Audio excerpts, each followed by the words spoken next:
Welcome एक मिनट। So hello everyone and welcome to Bombay Bakrebaz entertainment. और एक यूनिक चीज़ के साथ में हम लोग है डी गोट फार्म पे। अस्सलाम वालेकुम वालेकुम अस्सलाम भाई। एक और एक यूनिक चीज़ देख रहे हैं, काफ़ी यूनिक चीज़ें निकाल रहे दानिश भाई, साल भर छुपा के रखते हैं। ये मतलब आपका ऐसा क्या है कि साल भर छुपा दो फिर दिखाओ? भाई छुपा के रखने वाली बात नहीं है। अब चीज़ जब आती है तो वो ऐसी होती नहीं है, ठीक है। वो कैसी होती है वो आप लोग हमारे रील्स पे बिफोर आफ्टर जब डालते हैं उसमें देख लो कि वो बकरा मेंढा जो भी आता है शुरू में ऐसा आता है। तो जब तक वो तैयार नहीं होगा तब तक शो करके मतलब नहीं। और साल भर रुका के लास्ट में ही तो शो करना है।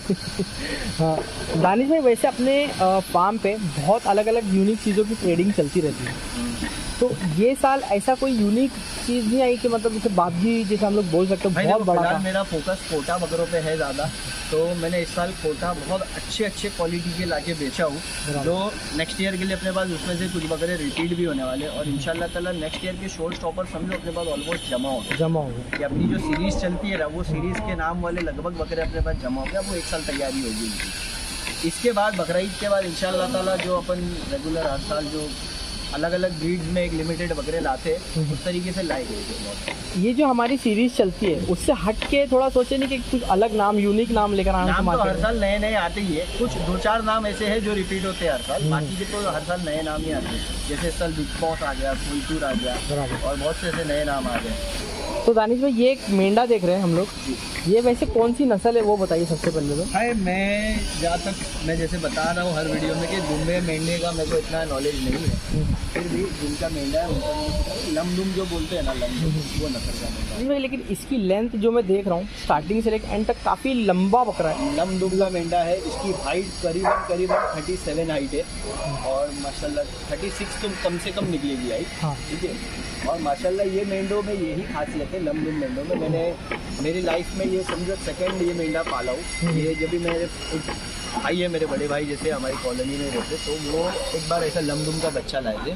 तो ऐसा था ना कि हम लोग सब मिलकर शौक करते थे, पालते थे।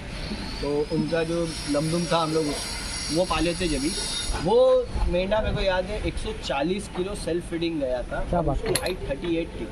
अच्छा 140 किलो 2.5 से 3 साल पला था हम लोग ने टेरेस पे पाले। और माशाल्लाह उसकी डाइट क्या थी बताए, वो सिर्फ फ्रूट खाता था। सिर्फ फ्रूट खाता था? फीड बहुत कम उसको हम लोगों ने दिए, फ्रूट और दिन भर पत्ता। तो बहुत घर में पलते वैसे हाँ, वो थे। तो माशाल्लाह बहुत भारी तैयार हुआ था। उसके बाद उतना बड़ा लमदुम मुझे मिला नहीं था कभी ना, मैंने देखा कहीं पर। और देखा तो कलर में नहीं था, वो जैसा पूरा वाइट और गुलाबी था, सेम वैसी चीज़ है। वैसी चीज़ है। तो ये भी जो चीज़ है ना, ये वसीम भाई थी। वसीम भाई ने लास्ट ईयर लाए थे इसको, 55-50 किलो का था ये। समझो तभी 7-8 महीने लास्ट ईयर ये अपने पास था और ये पूरा 10-11 मेरा। तो काफ़ी अच्छा रिजल्ट दिया, 50-52 किलो पर आया था। आज माशाल्लाह 110 किलो पे खड़ा है। अच्छा, मैंने आसिम भाई के चैनल पे प्रॉमिस किया था कि इसको हम लोग 120-125 किलो लेंगे, बट अनफॉर्चुनेटली गर्मी इतनी है जानवर बहुत स्ट्रेस में आ रहे, उतना खा पी नहीं पा। खैर मेरा ये टारगेट थोड़ा सा 10 किलो पीछे रह गया, अल्लाह की मर्जी। फिर भी अभी भी अपने हाथ में 1 महीना है। 1 महीने में कोशिश करेंगे जो 120 बोले थे आसिम भाई के चैनल, इंशाल्लाह वो दिखाएंगे। दानिश भाई ये लोग पे कभी ऐसा सोचे नहीं भराई करने का?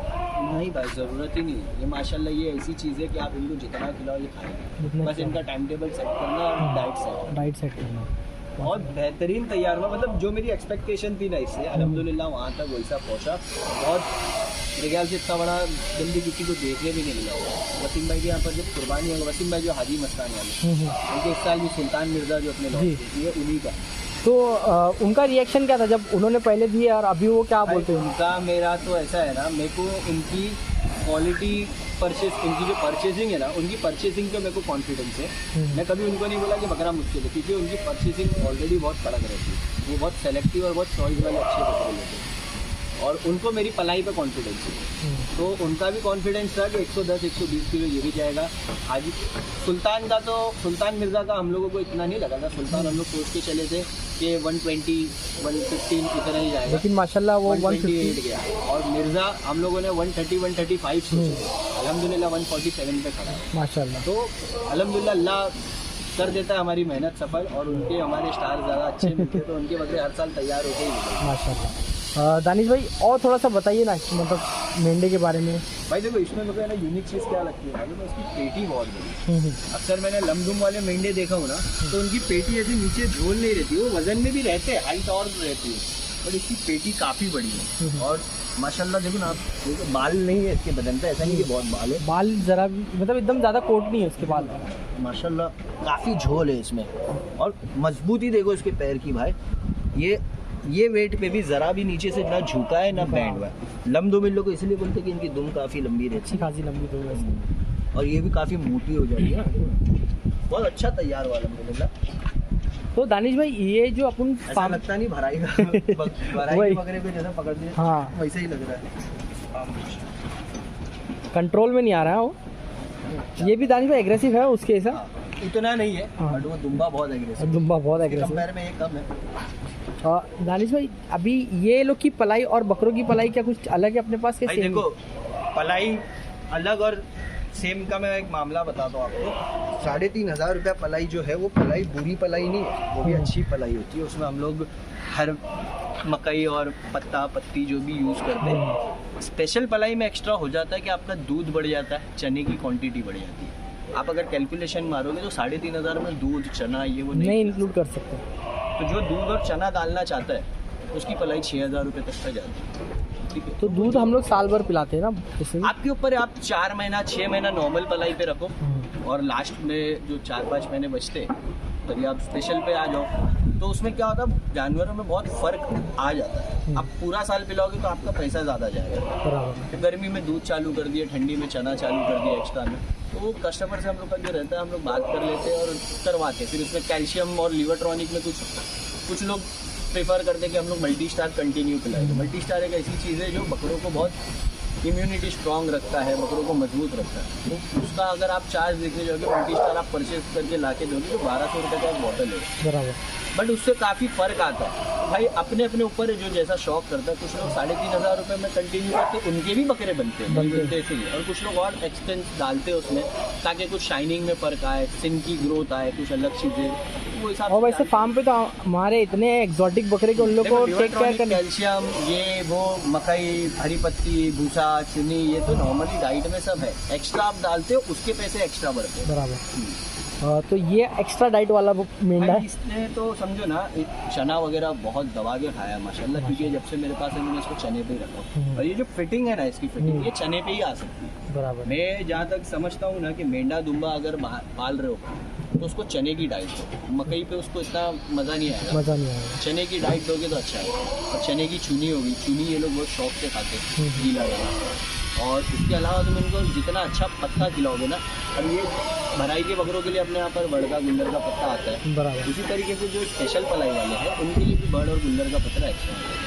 पत्ता ही आप पकड़ोगे तो 50 रुपये का 60 रुपये का पत्ता ही बंडल मिलता है, जो वो बंडल पूरा एक एक जानवर को जाता है। स्पेशल पलाई में वो चीज़ें ऐड हो जाती हैं। बराबर। तो दानिश भाई ये भी मेंढा है जो नॉट फॉर सेल है? हाँ, सारे पलाई की हम लोग शो कर रहे हैं और नॉट फॉर सेल है, कोई इसके लिए कांटेक्ट ना करे। तारीफ करें और वीडियो हमारी ज़्यादा से ज़्यादा शेयर। हाँ, और माशाल्लाह ज़रूर बोले कमेंट में कि मेंढा जिसका भी कुर्बानी उसकी कबूल हो। दानिश भाई 2024 के लिए पलाई के बकरे लेना स्टार्ट हो गए अभी अपने पास? भाई 30% अभी से फुल लेना, क्योंकि रिक्वायरमेंट रहती है लोगों की कि यहाँ पे दे बकरे, लेकिन फुल हो जाता है, जगह का मसला हो जाता है। मैं वही बता रहा हूँ ना आप लोगों को, अपन बहुत बड़े फार्म वाले नहीं है, अपना बहुत बड़ा फार्म नहीं है, छोटा मोटा फार्म है अपना। 250-300 बकरे पलाई पे लेते हैं हम लोग, ज़्यादा में ज़्यादा 350 लास्ट कर लेते, इससे ज़्यादा नहीं लेते। इस वजह से हम लोग ज़्यादातर इस बार वही बकरे ले रहे हैं तो हम लोग अक्सर बिके हैं। ठीक है, तो मेरे पास से अभी लगभग जितने बड़े पोटे बिके हैं वो सब पलाई पे बिकेंगे। ऑलरेडी जो लास्ट ईयर के जो छोटे छोटे बच्चे बोर सानन के मेरे पास पल रहे वो भी कंटिन्यू होने वाले हैं। और जो मेरे रेगुलर क्लाइंट्स हैं उन लोगों के एक एक बकरे भी अगर आएंगे बकरीद पर तो वो फुल हो जाते हैं। तो एक महीने में मेरा ऑलमोस्ट फुल हो ही जाता है। बट जो कस्टमर्स जो जेन्युइनली आपके पास जो नए शौक वाले जो जेन्युइनली रखना चाहते हैं, बहुत से लोग नहीं जुड़ पाते। तो बट अब कैसा है कि इंशाल्लाह मौका जैसा मिलता है ना, जैसे अभी स्पेस है और किसी का नए कस्टमर का कॉल आ गया तो मैं ऐड कर लेता हूँ। ऐसा नहीं कि मैं नए कस्टमर नहीं ले रहा हूँ, नए कस्टमर का कॉल आता है और मेरे पास स्पेस रहता है तो मैं ले लेता हूँ। तो कभी से फिर भी देना चाहिए लोगों को भाई बकरीद के बाद से, बकरीद के 4 दिन बाद या दूसरे 4-5 दिन जो रेस्ट तो लगेगा आप लोग, क्योंकि नॉन स्टॉप वर्क रहता है 24 आवर्स। फिर फार्म में भी। और स्टार्ट में मैं क्या करता हूँ पता है, अदनान भाई कि मैं डायरेक्ट 350 बकरे बैठ सकते तो मैं 350 गपाक से ले नहीं, बराबर है। मैं 100 लेके स्टॉप करता हूँ क्योंकि मेरे को फार्म में भी चेंजेस करना रहता है, थोड़ा साल में एक बार रिनोवेशन करना रहता है, वो सब काम होते रहते हैं। वो सब काम भी होता है, फिर उसके बाद में हाँ। लेते हैं। तो आप लोग हफ्ता 10 दिन बाद दानिश भाई को कांटेक्ट कर सकते हैं पलाई के लिए भी, क्योंकि यहाँ पे बुकिंग करना है किसी को तो कॉल करके अभी से स्पेस बुक कर सकते हैं, ठीक है। कोई बुकिंग चार्ज नहीं है, कमिटमेंट है, लेकिन जो डेट आप बताओ वो डेट पे बकरा आएगा तो आपके लिए जगह है। दानिश भाई ज़्यादातर मैं आपने आपको बता रहा हूँ ना 30% फुल हो चुका है लगभग, अगर मैं लूँगा भी तो अभी 100-150 बकरे तक का ले पाऊँगा। आपने एक चीज़ बोले थे कि हम लोग खस्सी बकरे पे भी कॉन्सेंट्रेट करेंगे डी नहीं हो फार्म पा पे। रहा जो फैक्ट है वो एक्चुअली मैं बता रहा हूँ, ये फार्म पे नहीं हो पा रहा क्योंकि यहाँ पर अपनी अंडुल की क्वांटिटी 300-350 बकरे रहते हैं, इनमें खस्सी रखना थोड़ा सा मुनासिब नहीं हो रहा, जगह अपनी लिमिटेड है। तलोजा का जो सेटअप है इंशाल्लाह अगर इन फ्यूचर उधर कुछ पलाई का प्लान किए, मैं क्या बोला आपको कि एक बार करूँगा ना तो अच्छा ही करूँगा, वरना नहीं करूँगा। जो काम मुझसे अच्छे से होगा मैं वही काम करूँगा। बराबर है। वहाँ अल्लाह ने चाहा तो अपने बिल्डिंग सेटअप जहाँ है वहाँ पर ही अगर हम लोग कुछ पलाई का एक सेटअप बनाएंगे तो वहाँ खस्सी रखेंगे और बहुत यूनिक तरीके से रखेंगे, इंशाल्लाह। और ज़्यादातर वो भी अपन बेच के अपने पास से ही देंगे इंशाल्लाह। उसमें स्कीम वगैरह सब थोड़ा टाइम और इंशाल्लाह सब चीज़ें दिखाएंगे लोगों धीरे को धीरे हर करके। काम करना चाहिए, एक साथ खाओगे तो मुंह जल जाएगा। आराम आराम। तो दानिश भाई ये वीडियो को हम लोग यहीं तक रखते हैं और भी बकरे दिखाएंगे इंशाल्लाह लोगों को, ठीक है। चलिए अस्सलाम वालेकुम।